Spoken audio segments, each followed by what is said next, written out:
विद्यार्थी मित्रांनो, आज आपण द्वितीय पीयूसी साहित्य मंथन या पाठ्यपुस्तकातील स्थूल वाचन विभागातील गळफास ही कथा पाहणार आहोत। गळफास या कथेचे लेखक आहेत आप्पासाहेब खोत। कथा पाहण्याआधी आपण लेखक परिचय पाहूया। आप्पासाहेब खोत यांचे पूर्ण नाव आहे आप्पासाहेब यशवंत खोत। 1955 1980 नंतरच्या बदलत्या ग्रामीण जीवनाचा शोध घेणारे व वास्तवाचे भान ठेवून लेखन करणारे लेखक। गवनेर, महापूर, रानगंगा इत्यादी त्यांचे कथासंग्रह। पळस फूल, गाव पांढर, घरपण, फेसाटी इत्यादी त्यांनी लिहिलेल्या कादंबऱ्या आहेत। त्यांना आदर्श शिक्षक पुरस्कार व ग ल ठोकळ पुरस्कार या पुरस्कारांनी ते सन्मानित आहेत। प्रस्तुत गळफास ही जी कथा आपल्याला अभ्यासाला दिलेली आहे ती कथा माती आणि कागूद या त्यांच्या कथासंग्रहातून निवडलेली आहे। तर विद्यार्थी मित्रांनो, या कथेचे सूत्र असे आहे: वाईट विचारांच्या संगतीत राहिल्यामुळे व्यसनाच्या आहारी जाऊन कुटुंबाला कसा गळफास लागून कौटुंबिक जीवन उद्ध्वस्त होते याचे वास्तव चित्रण या कथेतून पाहायला मिळते। या कथेतील पात्रांचा आपण अल्पसा परिचय पाहूया। या कथेतील पात्र आहेत विलास काका, अंजना, पंडित आणि शंकर मास्तर। प्रथम विलास काका हे कष्ट करून जगणारे सामान्य शेतकरी। प्रामाणिकपणे रात्रंदिवस उन्हा पावसात काळ्या मातीत माती होऊन राबणारे। दुर्दैवाने मुलगा पंडित चैनीबाज आणि व्यसनी निघतो।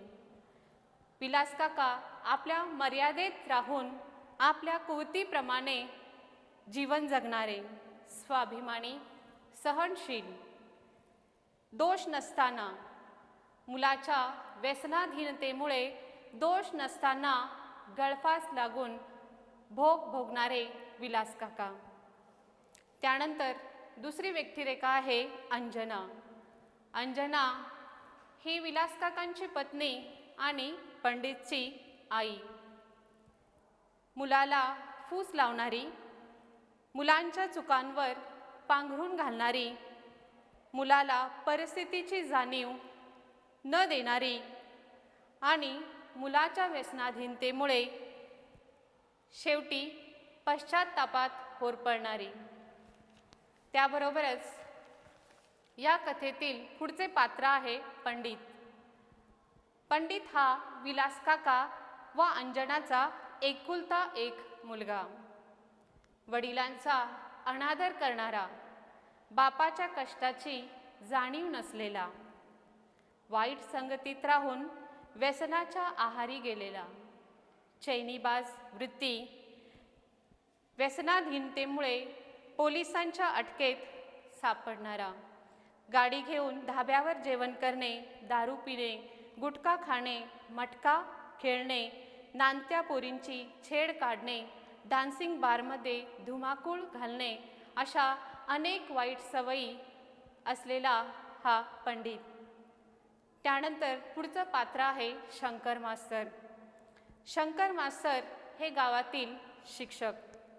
विलास काकांच्या कौटुंबिक परिस्थितीची जाणीव असलेले, विलास काकांना धीर देणारे, सुखदुःखात सहभागी होणारे। विलास काका दवाखान्यात असताना त्यांच्या कुटुंबाला आर्थिक मदत करणारे, पंडितच्या व्यसनाला आवर घालण्यास विलास काकांना सल्ला देणारे। एकीकडे डान्सिंग बारमध्ये धुमाकूळ घालणाऱ्या मुलांना पोलिसांनी अटक करतात, तर दुसरीकडे नॅशनल हायवेला आणखी 9 डान्सिंग बारना शासनाने परवानगी दिली या बातमीने खिन्न होणारे. तर विद्यार्थी मित्रांनो, ही कथा आता आपण सविस्तर पाहणार आहोत. बापू, या फॉर्मवर सह्या करा. पंडित विलास काकांना फॉर्म देत म्हणाला. कशापायी सह्या पाहिजेत ते तरी कळू दे, विलास काकांना पंडितला म्हटलं. तुम्हासनी का वाचायला येत नाही? वाचून बघा की, मधल्या चौकटीत उभी असणारी अंजना म्हणाली. विलास काकांनी फॉर्म न्याहाळला आणि म्हणालं, अरे पंडित, ह्यो राजमाता पतसंस्थेचा कर्जाचा फॉर्म आहे. विलास काका शेतकरी जरी असले तरी थोडंफार शिक्षण झालेलं असल्यामुळे हा फॉर्म वाचताच त्यांच्या पटकन लक्षात येतं की हा एक कर्जाचा फॉर्म आहे. वय, अरे पर कर्ज काढून काय करणार? स्पेंडर गाडी घ्यायची. भावकीत सगळ्यांच्या गाड्या आहेत, माझीच तेवढी नाही, त्यानं तक्रार केली. म्हणून ऋण काढून सण कशाला करायचा? पत नसताना कर्ज काढू नये आणि ऐपत नसताना ईर्षा करू नये.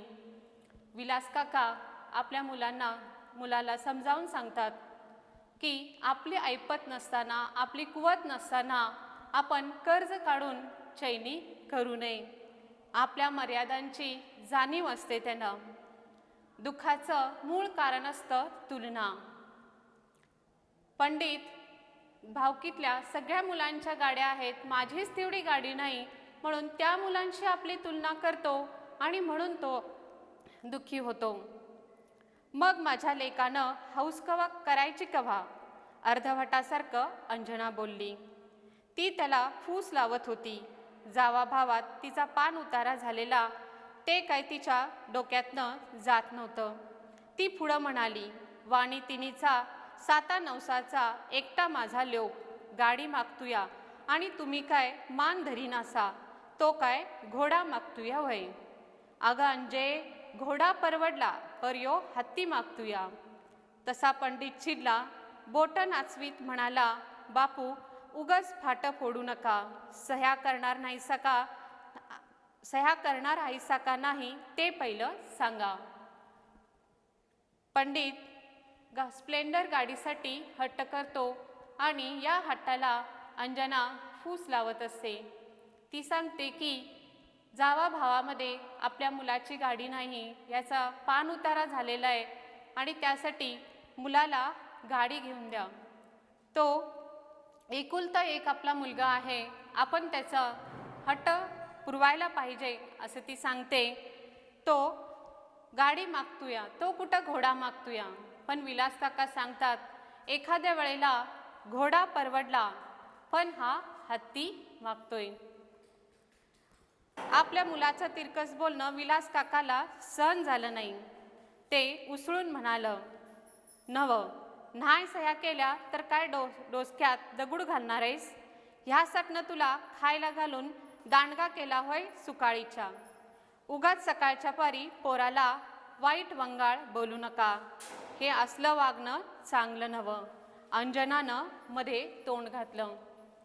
रागेच्या भरात माणूस काही चुकून तोंडातून वाईट शब्द सुद्धा येतात.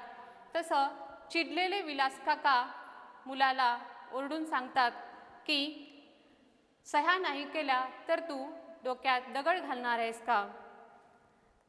तसं काका तिला डापरून तिच्या अंगावर जाण्यासाठी कॉटवरून उठत म्हणालं, माझं वागणं चांगलं नाही काय? तुझ्या या भोंगाळ वागण्यानंच त्याचा लाड झालाय. तू पहिली घरात जा. विलास काका तिच्या अंगावर गेला. तसा पंडित आडवा झाला. बापू, आईच्या अंगावर जायचं काम नाही. विलास काकाने राग रंग ओळखला. दात खाऊन राग गिळला. पंडित पायात चपला घालत डोळं वटारून म्हणाला, जेव्हा आपण मुलांना संस्कार देत असतो त्यावेळेला आई आणि वडील दोघांचीही सारखीच भूमिका असली पाहिजे. वडिलांनी संस्कार द्यायचं आणि आईंनी त्याला वाईट मार्गदर्शन करणं किंवा फूस लावणं हे चुकीचं ठरतं. त्यामुळे मुलांना आई चांगली आणि वडील वाईट अशी मुलांची भावना होते. विलास काकांनी रागरंग ओळखला, दात खाऊन राग गिळला. पंडित पायात चपला घालत डोळं वटारून म्हणाला, बापू, या फॉर्मवर गपगुमान सह्या करायच्या, नाहीतर उद्या सकाळी मळ्यातल्या आंब्याला माझा गळफास तुम्हासने दिसल. मग तुम्ही पोलीस घेऊन पंचनामा करायलाच या. आणि शेवटी पंडित भावनिकरित्या आपल्या वडिलांना धमकी देतो की जर तुम्ही ह्या फॉर्मवर सह्या केला नाही तर मी शेतामध्ये आंब्याचं जे झाड आहे त्या आंब्याच्या झाडाला गळफास घेईन. डाव्या हातातील सैल घड्याळाचा पठ्ठा व्यवस्थित करीत आणि उजव्या हातातील रंगीत दोरा गोंजारत तो घरातून बाहेर पडला. ओहो, अंजनाचा अस्पष्ट हुंदका मधल्या सोप्यातून बाहेर पडला. जड पायानं विलास काका कॉटवर जाऊन बसलं. अजगरानं सर्वांग कवटाळून आवळावं तशी त्याची अवस्था झाली. मनाच्या गाभाऱ्यात कालवाकालव झाली आणि आई, काय झालं ग हे? त्याचं मन त्यांच्याशीच बोलत राहिलं. आपल्याला ठेच लागली, काही झालं की आपली आई आठवते. तसं विलास काकांना मुलगा धमकी देऊन निघून जातो घरातून आणि त्याच क्षणी त्यांना हातपाय गळून गेल्यासारखे होतात. ते खॉटवर बसतात आणि त्या क्षणी आवर्जून त्यांना त्यांच्या आईची आठवण होते. अशा वेळी त्यांना प्रकर्षानं देवाघरी गेलेल्या आईची आठवण यायची. आई म्हणायची, बाळा, रीन पाणी काढून कुणब्याचा संसार वर येत नाही, बुडत्याचा पाय खोलात जातो. माणसानं जमल तेच करावं आणि झेपल एवढंच वझ्झं उचलावं. माणसानं पतीनं जगावं, सोबल ते ल्यावं आणि पचल तेच खावावं. कष्टाबिगार आयतं मिळालेलं हिंगा तुपाला पुरत नाही. ज्या वाटेनं येतं त्याच वाटेनं ते जातं. माणसानं आपली पायरी सोडू नये, कुणाला उन उपर बोलू नये. जे मिळतं ते वंदून खावावं, गर्व करू नये. गर्वानं 14 चौकड्याचं रावणाचं राज गेलं. वाकडा शब्द कुणाला बोलू नये. तेनं कैकाचं खून पडलं, रक्ताचं पाठ वाहिलं. कैकाचं संसार धुळीला मिळालं. हातात येईल त्यात समाधानी राहावं, पळत्याच्या पाठी लागू नये. अंधारातनं दिवा जपून न्यावा लागतो. लेका, दिसमान वंगळ यायला लागल्यात, पाय सुदीन सांभाळून राहा. खरोखरच कृष्णदेवानं अर्जुनाला सांगितलेल्या गीतेसारखा एक एक शब्द विलास काकांना त्यांच्या आई जे सांगत होती तो शब्द, आईचे शब्द आठवत होते. आई सांगत होती की कुणब्याचा म्हणजे शेतकऱ्यांचा संसार रीन पाणी काढून वर येत नाही, बुडत्याचा पाय खोलात जातो. आधीच शेतकऱ्याची आर्थिक परिस्थिती बिकट असते आणि त्यातून पुन्हा ऋण पाणी करणं, कर्ज करणं म्हणजे आणखी खोलात जाणं. जमल तेच करावं आणि झेपेल तेवढंच वझ्झं उचलावं. माणसानं आपल्या कुवतीप्रमाणे, आपल्या मर्यादेप्रमाणे जगावं आणि पचल तेच खावावं. कष्टाबिगार आयतं मिळालेलं हिंगा तुपाला पुरत नाही. कष्ट केल्याशिवाय जे आयतं आपण मिळवतो ते आपल्या संसाराला पुरत नाही. माणसानं ईर्ष्या करू नये, आपल्याला शोभेल तेच करावं. इतर लोक करतात म्हणून आपणही जर करायला गेलो तर त्याचा विपरीत परिणाम होतो. म्हणून माणसानं आपल्याला शोभल त्याचप्रमाणे राहावं. माणसानं आपली पायरी सोडू नये, आपली मर्यादा, आपली पायरी सोडू नये. उन उपर बोलू नये, कुणावरही ईर्ष्या करू नये, गर्व करू नये. गर्व केल्यामुळे रावणाचं राज गेलं. कुणालाही वाकडा शब्द बोलू नये, कुणालाही गर्व करू नये. रक्ताचं पाठ वाहिलं, कैकाचं संसार धुळीला लागलं. अंधारातनं दिवा जपून न्यावा लागतो, कारण आजकाल दिवस खूप वाईट आलेत. त्यामुळे पावलोपावली आपण सांभाळून राहिलं पाहिजे, असं विलास काकांची आई विलास काकांना सांगत होती. ते शब्द आज विलास काकांना प्रकर्षानं आठवत होते. म्हातारीचा एक एक शब्द विलास काकांना कृष्णदेवानं अर्जुनाला सांगितलेल्या गीतेसारखा आठवत होता. आणि हे काय होऊन बसलं. काकाने आपलं डोकं गच्च दाबून धरलं. काकांना काय करावं हे सुचत नव्हतं. देवा, असं कसं हे दिस उलट आलं. गाव पुढाऱ्यांनी गाव नाशिवलं. भावभावकीनं तिढा टाकला. इस्तू पुरून ठेवला. ह्या माया लेकरासनी कवा कळायचं. बरं पवार एक अजून अल्लड हाय. निदान अंजीला तर कळूनी का. तर तीच त्याला फूस लावती. नको तेवढा लाड करती. गेल्या वर्षापासनं लोक मटका खेळतूया. हिनं डोळं झाकल्यात काय. दुधाचं बिल वरच्यावर उडवतूया. बरं बोलाय गेलं की अंगावर धावून येतूया. 8-10 हजारांची वाट लावली. मी काय सांगायला गेलो की मलाच खुळ्यात काढत्यात. जरा ताणून धरलं की फास लावून घेतो म्हणतं या. बरं एकटाच हाय वसाला धनी म्हणून कुठवर गप्प बसायचं. तरी बरं गेल्या साली लेक तरी खात्या गवानीला लागली. काळजी तरी किती करायची. काळजी करून सुटाय सारखं हे गणित आहे का. विलास काकांना प्रश्न पडतात. त्यांच्या मनात अनेक विचारांची कालवाकालव होते. ते म्हणतात की दिवस किती उलट आलेत. गाव पुढाऱ्याने गाव नाशिवलं.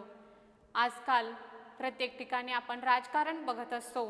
राजकारणात सत्तेसाठी अशा स्वतःच्या निवडणुकांचा प्रचार करण्यासाठी अशा तरुण मुलांचा वापर केला जातो.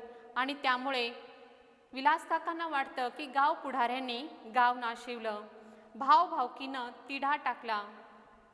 इस्तू पुरून ठेवला. त्याचबरोबर विलास काकांना वाटतं की मुलगा एक अजून अल्लड आहे. पण आपल्या पत्नीला अंजनाला तरी कळू नये का. तिनं तरी त्याला समजावून सांगावं. दुधाचे पैसे त्याची चैनी ते पैसे उडवतो. परत 8-10 हजारांची वाट लावली. सांगायला गेलं की आपल्यालाच खुळ्यात काढतात. म्हणजे विलास काकांची अवस्था अशी झाली होती की धरलं तर चावते आणि सोडलं तर पळते. अशा प्रकारे त्यांची अवस्था होऊन बसली होती. पंडितला आवर घालायला गेलं की पंडित जीव देण्याची गळफास घेण्याची धमकी देतो आणि सैल सोडलं की हा व्यसनाच्या आहारी जातो. त्यामुळे त्यांची अवस्था अशी होऊन बसली होती. काळजी तरी किती करावी. म्हणजे एखादं अवघड गणित असेल तर ते गणित आपण प्रयत्नाने सोडवू शकतो. पण पंडितसारख्या मुलाला आवर घालणं त्यांना अवघड झालं होतं. गाव पुढाऱ्यांच्या पोरासंग एक दिवस आड धाब्यावर जेवाय जाते. गाव पुढाऱ्यांच्या मुलासोबत पंडित एक दिवसाआड धाब्यावर जेवायला जायचा. मग घरातलं आदानपाणी त्याला ग्वाड कसं लागेल. आपल्या घरातली साधी भात आमटी भाजी भाकरी त्याला गोड कशी लागेल. जिभाला चटक लागली आहे ती कशी सुटल. तशात ह्या निवडणुका तर 6-6 महिन्याला आहेत.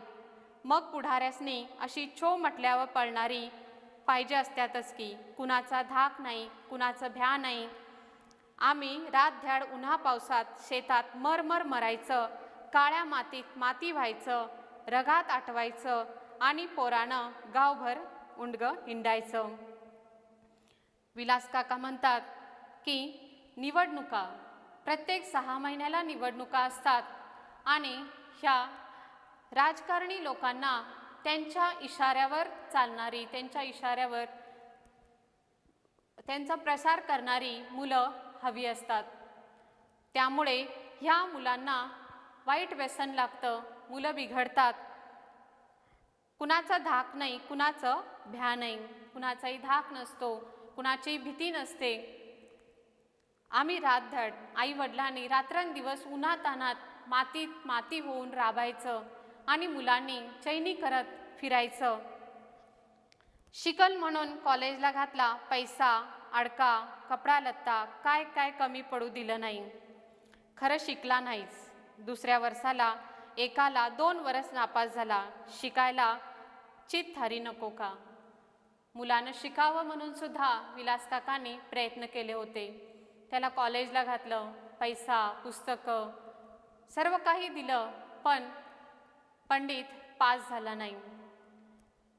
शिकायला चित्त ठारी असावं लागतं, मन एकाग्र असावं लागतं, अभ्यासात लक्ष असावं लागतं, तरच मुलं प्रयत्नाने पास होतात. पण पंडितला तेही जमलं नाही. विलास काकांची याही बाबतीत निराशा झाली. बरं, बाप म्हणून मी आणखी काय काय करावं? बरोबरीच्या पोरावर हात तरी कसा टाकायचा? खरं ते बी केलं. विलास काका म्हणतात की बाप म्हणून मी आणखीन काय काय करू ह्याच्यासाठी? बरोबरीच्या मुलांवर हात तरी कसा टाकायचा? लहान मुलं एखादं आपण त्यांना, छोट्या मुलांना मारलं, फटकावलं की ती तेवढ्यापुरता लक्षात ठेवतात आणि विसरून जातात. पण आपल्या बरोबरीच्या मुलांवर हात उगारणं हे तितपसं योग्य वाटत नाही. कसं हात उगारावं असं विलास काकांना प्रश्न पडतो. खरं ते बी केलं, पण नाइलाजनं विलास काकाने ते सुद्धा केलं. एकदा छापकानं फोडून काढला, लागलं लोळाय. 2 दिवस उठाया आलं नाही. म्हटलं आता तरी सुधरल, तेच त्याला कळून येईल. तर कुठं आले, लंगडत लंगडत वडाजवळच्या पानपट्टीकडं गेलं, गुटख्याच्या पुड्या घेऊन आलं. दिवसभर कोपऱ्यात थुंकत बसलं, सारं घर घणायला लागलं. विलास काकाने पंडितच्या बाबतीत साम दाम दंडभेद या सगळ्या गोष्टी करून पाहिल्या, पण विलास काकाने हे जे प्रयत्न केले ह्या त्यांच्या प्रयत्नांना यश आलं नाही. पंडित काही केल्या सुधरेना. विलास काकाने त्याला मारलं सुद्धा, त्याला उठायला येत नव्हतं अशी त्याची अवस्था झाली. तरी सुद्धा पाय लंगडत लंगडत हा बाहेर दुकानात जातो, गुटख्याच्या पुड्या आणतो आणि ते खात घरीच बसतो. मग मला झीट आली. पुन्ह्यांदा 2 लाथा घातल्या. दंगा थोड झाला. पुन्हा विलास काका चिडले. पुन्हा त्याला 2 लाथा घातल्या आणि पुन्हा घरामध्ये वादविवाद, दंगा झाला. मयाची आई आजीनं सारी गल्ली गोळा घातली. फुकटचा तमाशा बघणाऱ्यांनी बरोबरीच्या पोरावर हात टाकला म्हणून मलाच खुळ्यात काढलं. वाघासारखा मला या मायलेकरांनी मांजर म्याव करून टाकलं. जेव्हा विलास काका पुन्हा त्याला मारतात तेव्हा अंजना सगळी गल्ली गोळा घालते आणि बघणाऱ्यांनी असं विचार केला की बरोबरीच्या मुलावर हात उगारणं हे योग्य नाही आणि सगळ्या गल्लीतल्या लोकांनी विलास काकांनाच दोषी ठरवलं. विलास काकांना वाटतं की वाघासारखा विलास काकांचं व्यक्तिमत्व, त्यांचं धाडस वाघासारखं होतं, पण या मायलेकरांनी त्यांना मांजर म्याव करून टाकलं.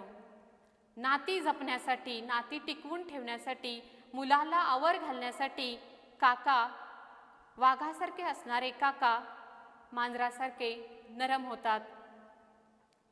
एवढ्यानं रामायण संपलं नाही. जातीनं 3ऱ्या दिवशी इशारी औषध प्यालं. एवढ्यावर पंडित थांबला नाही, ऐकला नाही वडिलांचं. तो पुन्हा जाऊन 3ऱ्या दिवशी विषारी औषध खातो. लागलं लोळाय. तोंडाला बचक एवढा फ्योस आला. अंजी हाणून बडवून घ्यायला लागली. माझी तर पाचावर धारण बसली. शेजारच्या बब्याची जीप गाडी आणली आणि कोल्हापुरात सरकारी दवाखान्यात ॲडमिट केलं. 8 दिवस दवाखान्यात होतं. पै पाहुण्यात मलाच कमीपणा दिला. मुले आपल्या हट्टासाठी कोणत्याही थराला जाऊ शकतात हे या कथेतून आपण पाहत आहोत. पंडित विषारी औषध प्राशन करतो आणि त्याचा विपरीत परिणाम होतो. त्याच्या तोंडातून फेस निघतो आणि पुन्हा विलास काकांना त्याला वाचवण्यासाठी गाडी करून त्याला दवाखान्यात न्यावं लागतं. दवाखान्यात त्याला ॲडमिट केलं जातं आणि पै पाहुण्यामध्ये पुन्हा विलास काकांनाच कमीपणा येतो. बरोबरीच्या मुलावर हात उगारल्यामुळे हे सगळं घडलं असं लोक बोलू लागतात आणि विलास काकांनाच दोषी ठरवतात. 8 दिवसानं घराकडं आणलं. रातभर समजावीत बसलो. चुकलो बाबा, बाप असून तुझं पाय धरतो, पुन्हा असं वागू नकोस. विलास काका बाप असून सुद्धा आपल्या मुलाची माफी मागतात, आपल्या मुलाचे पाय धरतात. माझं चुकलं, यापुढं असं वागू नको असं ते सांगतात. म्हणजे आई वडिलांच्यावर कशी वेळ येते आपण इथं पाहिलं की मुलांना सांभाळण्यासाठी, त्यांना जपण्यासाठी बाप असून सुद्धा मुलांचे पाय धरणं, त्यांची क्षमा मागणं हे त्यांच्या नशिबी येतं. भावभावकीत कमीपणा देऊ नकोस म्हटलं. माझ्या मॅच थोबाडीत मारून घेतल्या, खरं काय फरक पडला नाही. विलास काका मुलाचे पाय धरतात, चूक झाली म्हणतात, आपल्याच थोबाडीत मारून घेतात, तरी सुद्धा पंडितवर काहीच परिणाम झाला नाही. 8-15 दी बरं वागलं. पुन्हा मागं तसं पुढं चालू. महिन्याभरातच गुण उधळलं. अण्णा कदमाच्या सुनलाच अगर तगर बोललं. अर्थाचा बेअर्थ झाला. त्याची सारी भावकी काठ्या कुऱ्हाडी घेऊन मारायला आली. हातापाया पडलो.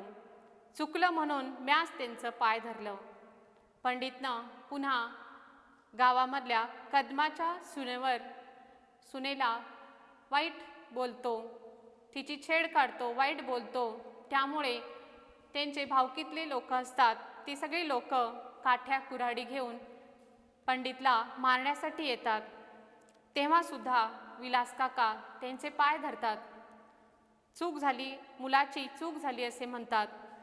तर चुकलं म्हणून म्याच त्यांचं पाय धरलं. तवा कुठं भानगड मिटली, नाहीतर माझ्या डोळ्यात देखत हात नाही पाय काढला असता. होय, त्या माणसांनी बी तरी का गप्प बसावं. नानत्या घरच्या सोन्यासारख्या पुरीव ह्यो वारू हुयाला लागल्यावर कोण गप्प बसल सांगा की. ती माणसंच चांगली म्हणायची, नाहीतर त्या बिचारीच्या नाण्याचं चाणं झालं असतं. पोटचा लोक असला म्हणून काय झालं. विलास काका स्वतःचा मुलगा आहे म्हणून त्याच्या चुकीवर पांघरून घालत नाहीत किंवा त्याची चूक झाकून ठेवत नाहीत. विलास काका आपल्या मुलाची चूक मान्य करतात की एखाद्या नानत्या घरच्या मुलीची छेड काढणं हे चुकीचं आहे. ते लोक आपण त्यांचे पाय धरलो म्हणून ते गप्प बसले, नाहीतर पंडितला माझ्या डोळ्या देखत मारलं असतं, हातपाय तोडलं असतं आणि बिचाऱ्या त्या मुलीचं संसारही नीट झाला नसता असं त्यांना वाटतं. कुठवर सोसायचं आणि आता तरी फटफट घ्यायला उठलाय आणि ही बी कौसाली त्याला भरीला घालतीया. काय करायचं या भोगाला. अजून कुठवर सोसावं असं विलास काकांना वाटतं. अजून किती सोसावं मी, किती सहन करावं. आता एवढं होऊन सुद्धा आणि पुन्हा फटफट म्हणजे गाडी घ्यायसाठी उठलाय आणि आपली पत्नी अंजना त्याला भर घालतीया. काय करायचं या भोगाला.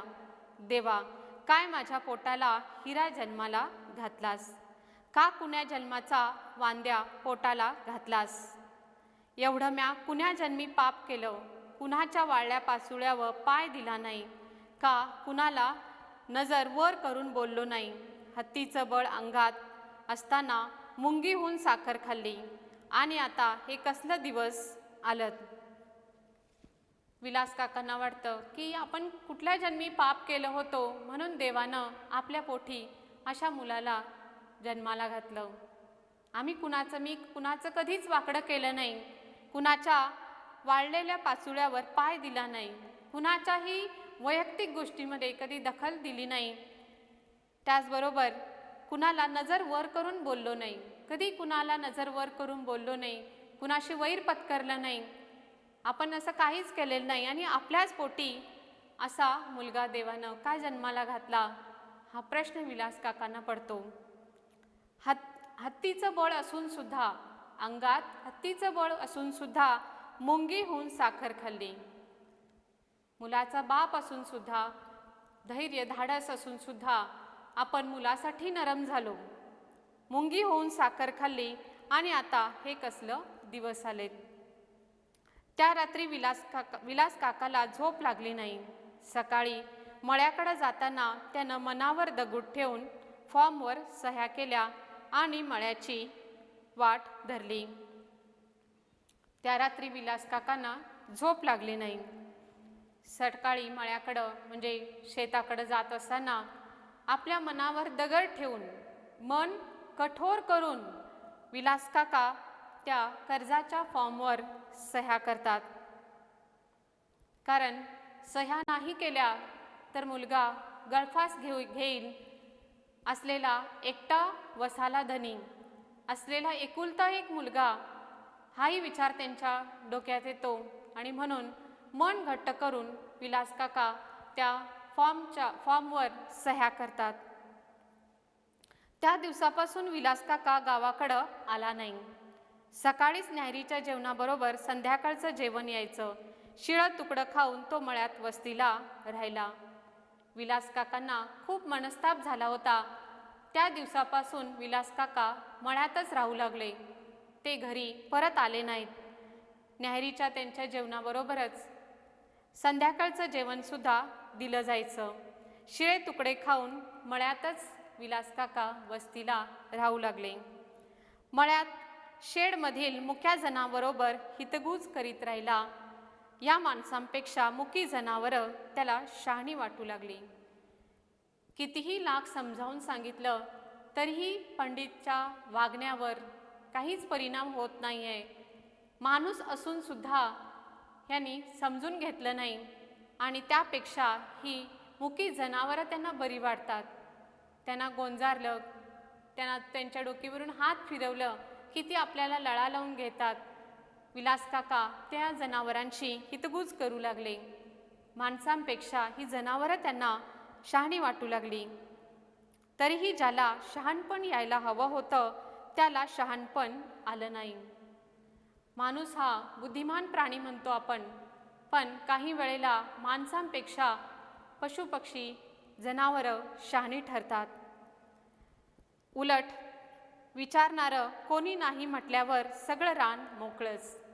आता घरी विलास काका सुद्धा घरात राहत नव्हते, मळ्यात राहत होते. त्यामुळं पंडितला आता घरात विचारणारं कुणीच नव्हतं. त्यामुळे त्याला मनसोक्त स्वातंत्र्य मिळाल्यामुळे तो आणखीनच बिघडत चालला होता. बसायला स्प्लेंडर होती. पंडितनं स्प्लेंडर गाडी घेतली होती. मग गावातील फुकट खाऊ दोस्त गोळा होत गेलं. रोज नवं गाव आणि संध्याकाळी धाब्यावर जेवण. भानगडीखोर पोरांची गँगच झाली. पंडितनं गाडी घेतली. आपल्या मित्रांना गोळा करून रोज एक गाव फिरणं आणि रात्री धाब्यावर जाऊन जेवण करणं हा रोजचा त्याचा दिनक्रम चालू होता. भानगडीखोर पोरांची गँगच तयार झाली. आई बापाला वेठीला धरून ही तरणी पोरं त्यांचं रक्त आठवू लागली. ह्या तरण्या पोरांना जे आपण चैनी करतोय ते कुणाच्या जीवावर करतोय, ते आपले आईवडील कसं जगतात, उन्हातानात पावसात रात्रंदिवस राबतात, आपलं रक्त आठवतात आणि आपण मात्र चैनी करतोय या गोष्टीची ह्यांना जाणीवच नव्हती. आई बाबाला वेठीला धरून ही तरणी पोरं त्यांचं रक्त आठवू लागली. अशातच वर्ष सरलं. पतसंस्थेच्या कर्जाचं हप्तं थकलं. गावंदरीची 10 गुंठ्याची पट्टी गहाण ठेवून माय लेकरांनी 25,000 काढलं. हप्ता भागवून उरलेल्या पैशानं हात उसनं देणं करी भागवलं. महिन्याला शेकडा 10 रुपये व्याज. मुद्दलापेक्षा व्याजच जास्त झालेलं. त्या रुपयात फक्त व्याजच भागलं तरीही त्यांच्या वागण्यात फरक पडला नाही. वर्ष होत आलं. पतसंस्थेच्या कर्जाचं हप्ते थकले आणि माय लेकरांनी 10 गुंठ्याची जी पट्टी होती, जमीन होती, ती 25,000ला गहाण ठेवली आणि हे हप्ता भागवून उरलेल्या पैशांनी हात उसनं देणेकरी भागवले. पण कर्जापेक्षा व्याजच जास्त झाल्यामुळे या पैशातून फक्त मुद्दलपेक्षा व्याजच भरलं गेलं तरीही त्यांच्या वागण्यात फरक पडला नाही. शेवटी त्याचं लग्न करावं म्हणून विलास काकांनं प्रयत्न केला. विद्यार्थी मित्रांनो, माणसांना एक आशा असते, आशेवर माणूस जगत असतो. तसं विलास काकांना सुद्धा एक आशा होती, ते म्हणजे पंडितचं लग्न लावून देणं.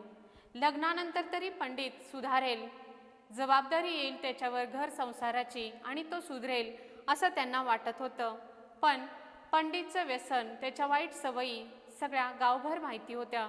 त्यामुळे कुठली मुलगी त्याच्याशी लग्न करायला तयार होईल, कुठला बाप आपल्या मुलीला त्याच्याशी लग्न लावून देईल. म्हणून विलास काकांनी अंजनाला सांगितलं तिच्या भावाची मुलगी सून म्हणून आणायची. विलास काकांना एक वेडी आशा होती, जर आपल्या अंजनानं भाची सून म्हणून आणती तर बरं होईल. लग्न झाल्यावर पोरगा संसारात गुंतून राहील, माझं म्हणून सगळा भार उचलल. आज नाही उद्या त्यालाच सगळं बघावं लागणार होतं. आता आपल्या मेव्हण्याचा काय निरोप येतो याची तो वाट पाहत होता. असंच 8 दिवस निघून गेले. लग्न झाल्यानंतर मुलगा घर संसारात गुंतून जाईल. आपलं संसार घर याची जबाबदारी त्याला पडेल. उद्या आज नाही उद्या हा सगळा शेत घर सगळं कारभार सगळं काही त्यालाच बघायचं आहे. आता आपल्या मेव्हण्याचा काय निरोप येतो याची विलास काका वाट पाहत होते. विद्यार्थी मित्रांनो, आज आपण इथेच थांबूया. या कथेचा पुढचा भाग आपण पुढच्या तासाला पाहूया. धन्यवाद.